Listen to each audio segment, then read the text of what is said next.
Those pesky first world problems, like when your distraught teenager doesn't get cell service on your road trip, or when your toddler has a tantrum because you won't buy him yet another toy from the store.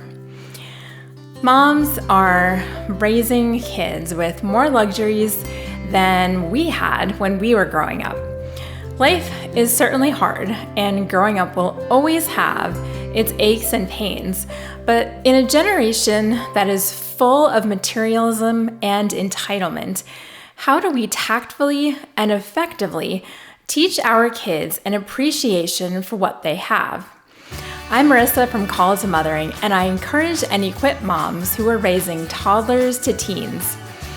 In today's video, I am sharing 8 simple approaches that you can use to foster gratitude in your children authentically and in a way that resonates with them. Number 1, model gratitude. Be open and share what you feel grateful for out loud. We're not necessarily talking about big, life-changing moments or gestures.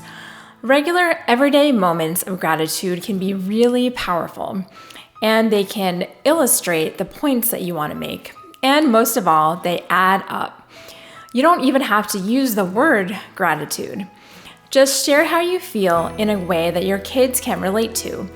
For example, I'm so grateful Grandma could help us out today. It made things so much easier. Or, isn't it great that we can all have dinner together? Or, I am so pleased that we have sunny weather today. I can't wait to get outside and feel some sunshine.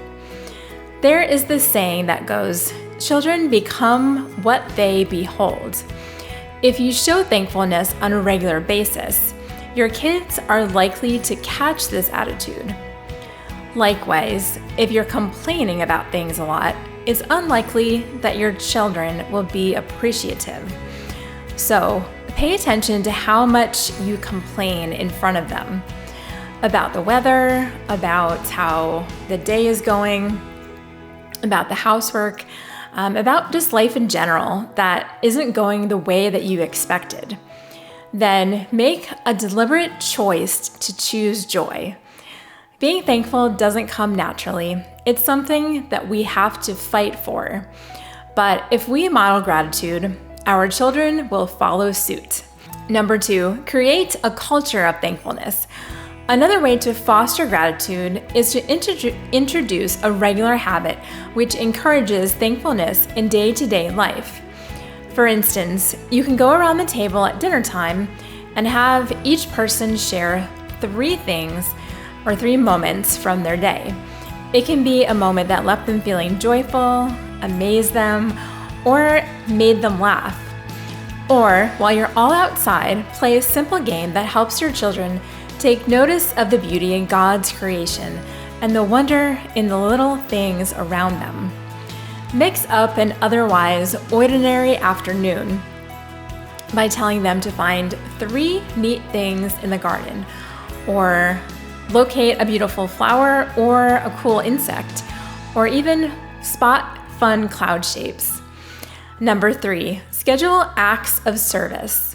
We all have good intentions to bake cookies for the neighbors, stock the local food pantry, or collect donations for the underprivileged, especially around the holidays. Unfortunately, sometimes our schedules and our daily routines that are hectic tend to edge out these activities. So consider making acts of service a priority in your family. Have a family meeting and let everyone brainstorm ideas for service activities that they would like to do. Then schedule 1 or 2 per month all year long. I find that if I don't schedule something, if I don't get it on the calendar, even if it's a digital calendar, then it usually doesn't happen. So go ahead and have that meeting and then schedule those different activities, those service activities that are near and dear to all of your hearts.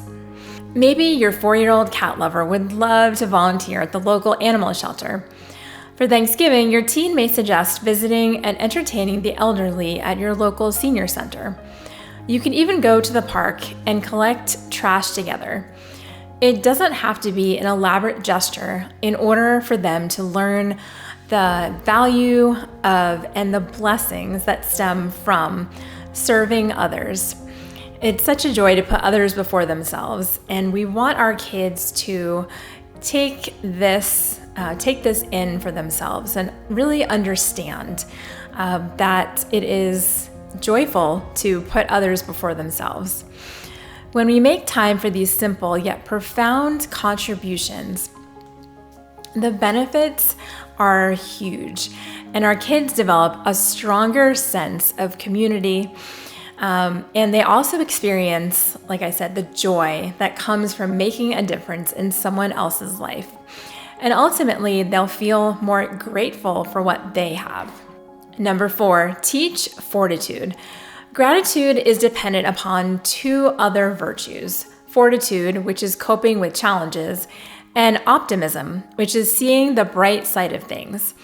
Most kids are born thinking life should be easy, carefree, and devoid of heartache. They'll have a hard time being thankful until they first accept that life can be difficult. The way that you process your challenging experiences offers a foundation for your kids to learn how to process their own. So talk to them about the difficult times in your life that resulted in wisdom, growth, and strength. For example, I was really disappointed at the time that this opportunity fell through, but now I am so grateful that things worked out the way they did, because guess what? We moved here and we made all of these wonderful friends, and we experienced all of these new and great things. Number 5, implement family contributions. Maybe you're in the habit of doing most of the household chores yourself. You're used to just picking up the slack around the house because sometimes it's honestly just easier. And sometimes you would like to have things done a certain way. And it also doesn't involve nagging your kids to do it. If we sense our kids aren't grateful enough, either about the work it takes to run a household, the job we have that buys them clothes, or the car maintenance it requires to drive them all around to different places, then we need to increase their family contributions. And the first thing we need to do is to call it family contributions. We need to label them as such because honestly, the word chores kind of sounds like a drag. Instead, when we label tasks as family contributions, it reminds our kids that these tasks are actually there to help everyone out. They contribute to the family. This doesn't mean, of course, that our kids will suddenly like the tasks at hand or that they'll stop whining about them just because we shifted our language. But if family contributions become a regular routine, then kids are more likely to stop complaining. They'll also grasp how frequently these tasks need to be accomplished, like unloading the dishwasher and folding the laundry. And chances are that they will learn a whole new respect for what you do on a daily basis. Number 6, look for silver linings. The next time an unfortunate situation comes up, focus on the silver lining. The movie that you wanted to see is sold out? No problem. Point out that now you have time to go sledding together instead. Did kids miss the bus? Okay, now you can have a sing-off in the car on the way to school. So put a positive spin on things that would otherwise be seen as negatives. Focusing on silver linings is about having a posture of gratitude, even when, and especially when, things aren't going well.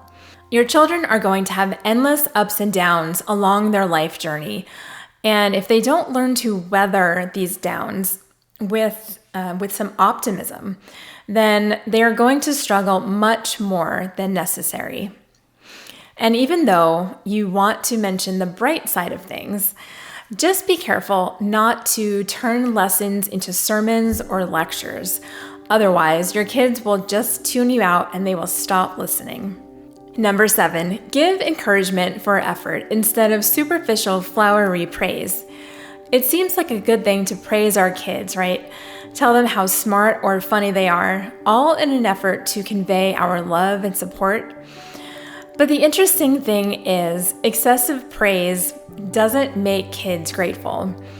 It actually makes them less motivated, more self-centered, and more entitled. Praise makes our kids feel awesome for a short period of time, like that Instagram post that got 200 likes, but it doesn't last long.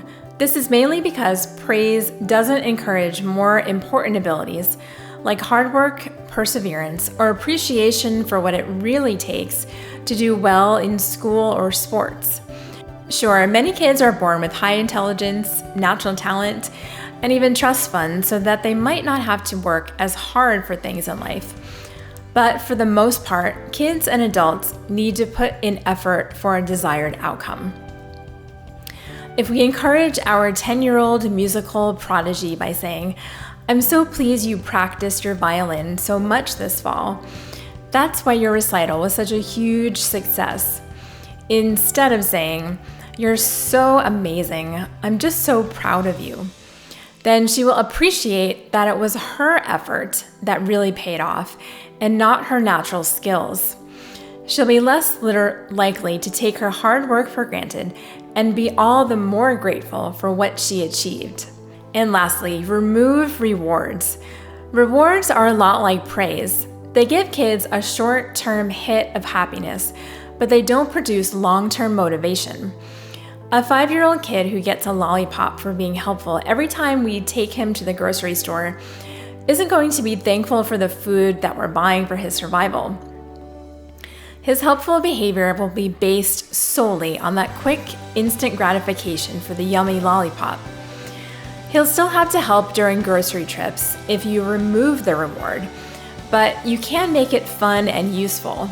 He can learn to carefully push the cart, find items in various aisles, and help scan and pay for the groceries at checkout. He'll become more aware of what it takes to put meals on the table, and he'll grow a little more grateful, even if he is 5.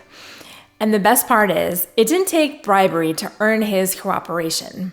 The task of raising responsible, thankful children instead of entitled ones is always a work in progress. It takes time and effort to establish habits that build a good work ethic and sense of appreciation, but in the end, it is absolutely worth it. Thanks so much for watching, and remember, you are not just a mom.